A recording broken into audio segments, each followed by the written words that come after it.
بسم الله الرحمن الرحيم ألف لام ميم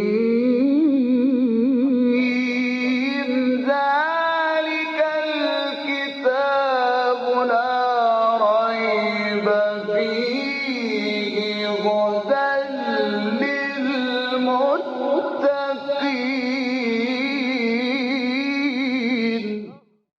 Interpretation of the Holy Quran. Bismillah ar-Rahman ar-Rahim. In the name of Allah, the Beneficent, the Merciful. With the help of Allah, we began a brief commentary of Quran. We got to chapter Maeda, the 5th chapter of Quran, which is revealed in Medina. It has 120 verses. Please listen to verse 87. يا أيها الذين آمنوا لا تحرموا طيبات ما أحل الله لكم ولا تعتدوا إن الله لا يحب المعتدين. O you who believe, do not forbid yourselves the good things which Allah has made lawful for you, and do not exceed the limits. Surely Allah does not love those who exceed the limits. In this verse, Allah is talking to the believers and says, something which are allowed to you and are legal Islamically, you should not forbid yourself, either eating or something else. If it is allowed, it is allowed. وَلَا تَعْتَدُوا, don't pass the limits. It means passing the limits. Sometimes something which is obligated, passing the limits, it means to believe which that is not obligated. This is passing the limits. Something which is allowed, which are allowed to us. If we forbid to ourselves, this is passing the limits. Something which are forbidden, if we commit them, if we ignore the forbiddance, of course this is passing the limits. Passing the limits, it means any limitation that Allah has chosen to us, we must stay for that, with that. If it is forbidden, forbidden. If it is allowed, it is allowed. If it is obligated, it is obligated. إِنَّ اللَّهَ لَا يُحِبُّ الْمُعْتَدِينَ. Surely Allah doesn't love those who exceed the limit.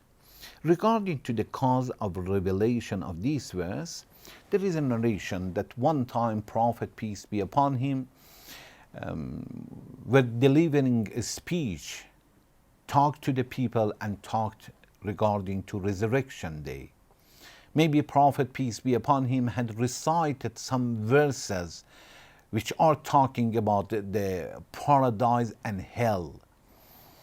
Anyway, people were affected so much that some of them swore not to eat some kinds of food.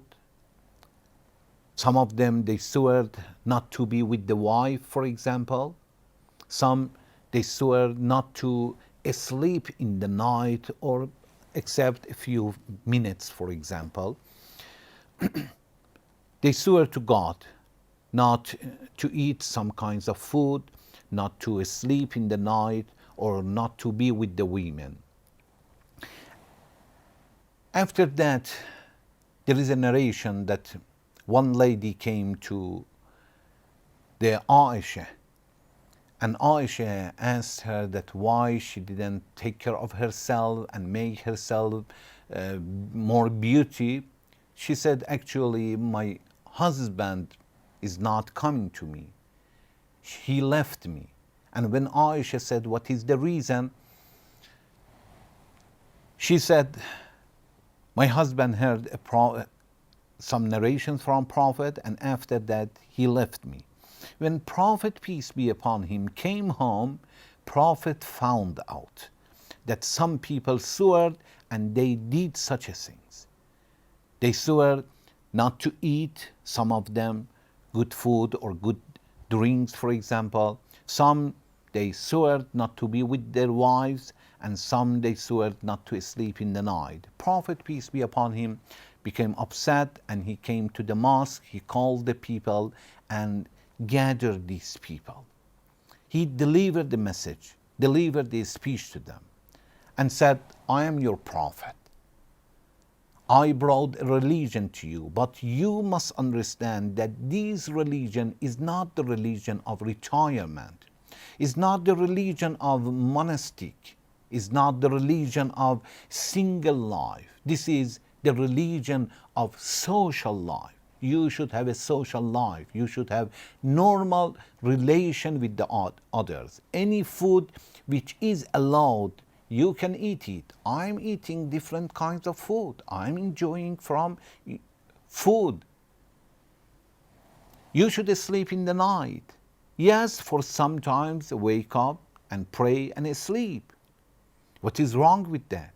Marriage.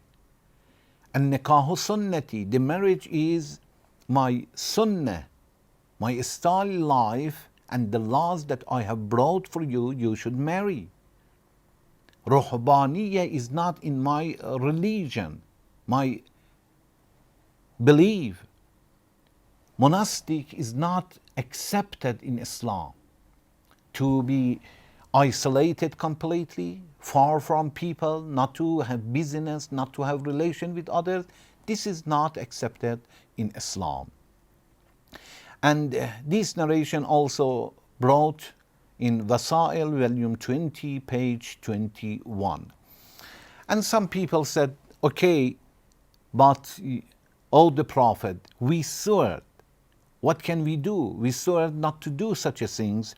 And after that, Allah revealed another verse that said, لا يؤاخذكم الله باللغو في أيمانكم, that we are going to talk about it in verse 89. But here Allah revealed this verse and said, يا أيها الذين آمنوا لا تحرموا طيبات ما أحل الله. After they stopped and they swore not to eat halal food or some very good fruits because they are delicious, Allah said, you must not forbid to yourself something which is legal, and Allah allows you. Islam doesn't tell that you must not enjoy your life. You must not have a good food. You must not have a good house. You must not have a good cars. No.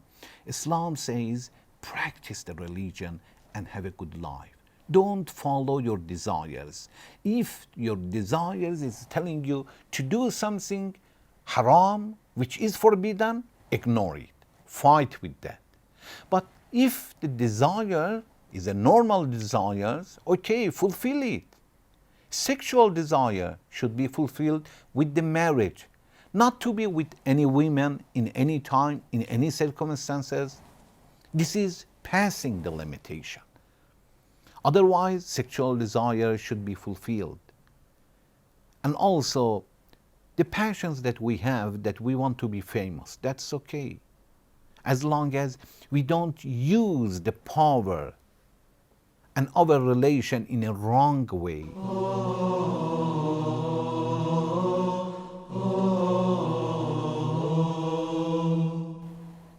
Then Allah says, Inna Allah la yuhibbul mu'tadeen. Allah doesn't like those people who pass the limitation. Regarding to swearing, we are going to explain that yes, sometimes we swear to God, and it is called in Quran al-lagw, vain, something that has no any effects. It is wrong, and we are not supposed to do anything. We must ignore it. Sometimes we swear, and it has a special rules. We should not break it. If we break, we must pay something that Allah is going to tell us in verse 89, and we are going to read inshallah.